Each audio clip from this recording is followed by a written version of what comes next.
Free flying. Are we on? Okay.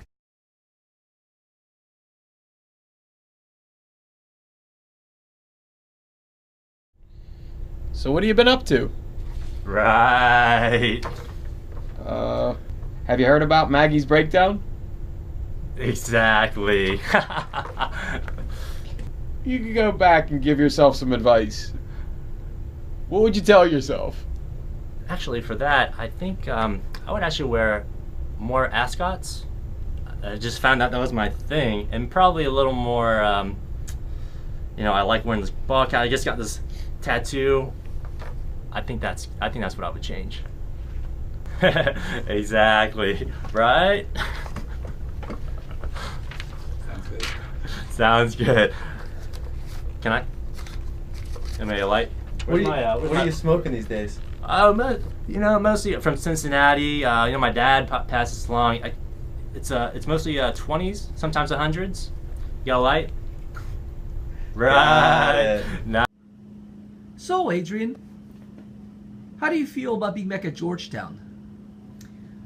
Well, Dr. Wall, it's been good, So, being back, what do you mean by being? Like, What have you been up to recently?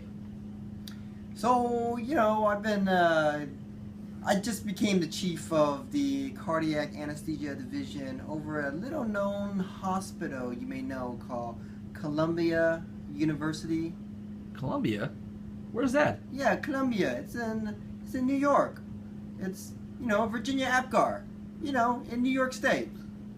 And being in New York, I kind of realized that I'm a big Yankee fan.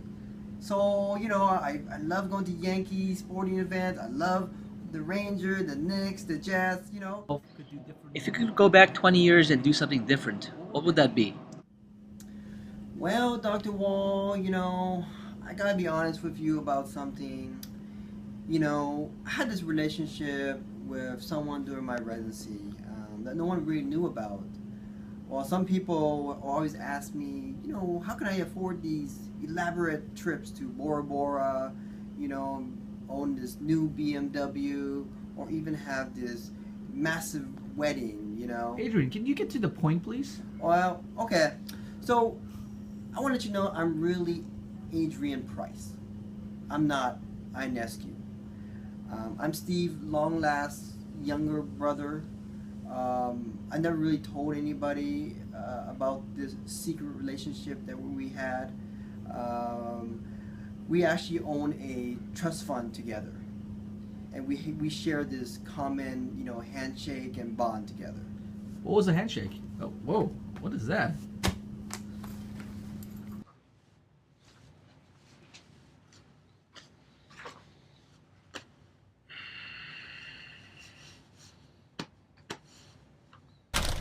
Well, here we are 20 years later at your reunion. How are things going?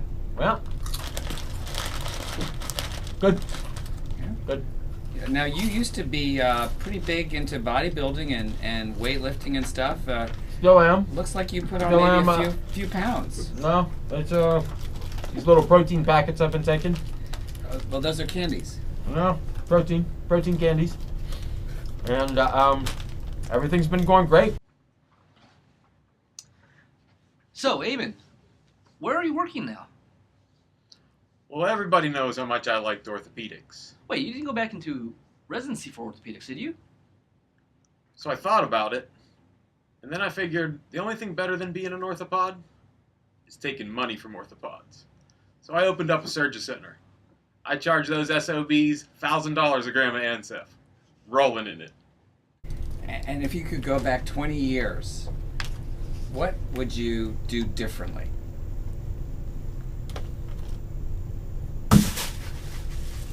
Not much. Not much. It looks like you're pretty happy, though. Couldn't be happier. So where you been for the past 20 years? I've been working here in DC. I really like it here. It's been great. So I understand you've been hitting the weight room a lot. And Yep. Getting yourself into shape. Yep. And I've been on the Glee Club for my anesthesia group. I'm on the anesthesia Glee Club. I sing alto. And I've got a big range. Yep. Oh, why don't you sing something for us? Okay.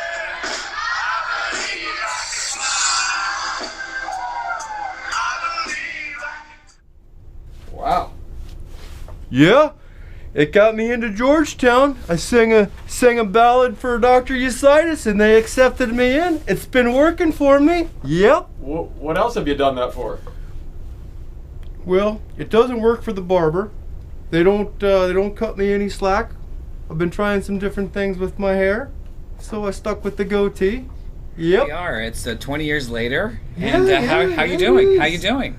I'm good, you know. I got out of anesthesia because the attendings never told me how hard that job was.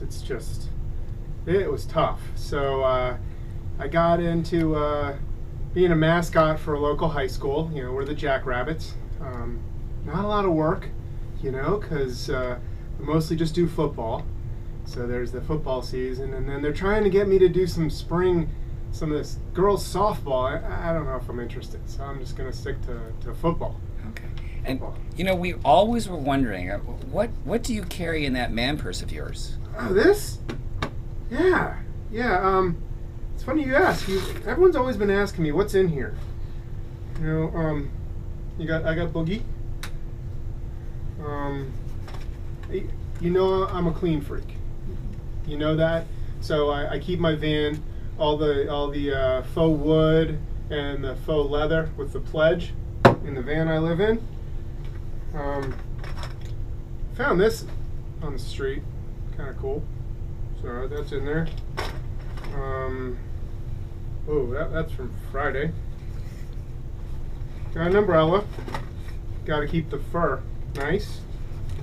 Baseball, a gun, golf ball, and a flashlight. And what about flying? Do you do any flying anymore? You know, this gig doesn't pay so well. I see. So I'm not doing as much flying as I'd like to. I'm still cruising. Once a year, I'll go on a cruise. By yourself? I fly solo. You like I tend to fly solo. Usually meet some ladies on the boat. Still bring the IV bag filled with vodka. What sort of music do you carry around with you?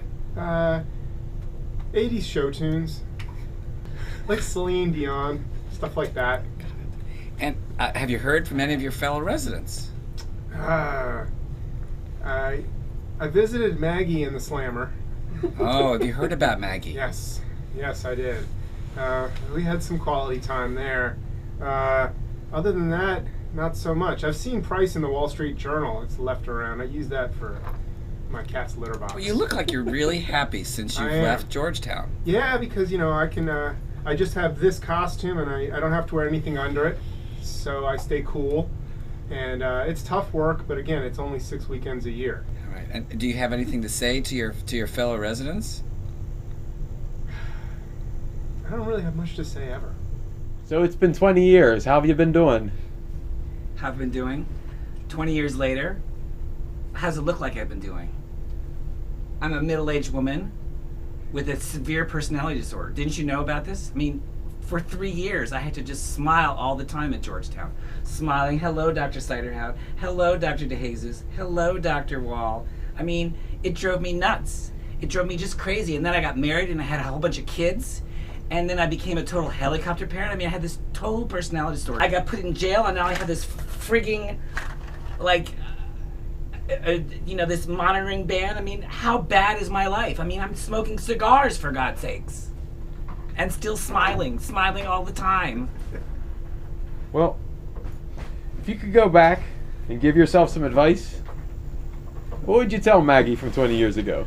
I tell Maggie, don't go with Coors Light. Stick with the hard stuff and hit it hard, because that's the stuff that really works. If you had one word to summarize your Georgetown experience, what would it be? Is it a good word or a bad word? One word. Good word? Siderhout. I love that man. I mean, I'm even wearing his friggin' blue goggles. But bad word? That would be easy. It would be Plotkin. Plotkin. Oh, that's easy. Plotkin. So, Plotkin. Well, my least favorite was Plotkin. But now, looking back, he taught me a lot about football and the recruiting process and high school football, so I think that really helps me in my job today. How about one word to summarize your experience at Georgetown? Delicious. Do differently. Wouldn't have eaten that. Talk about spoon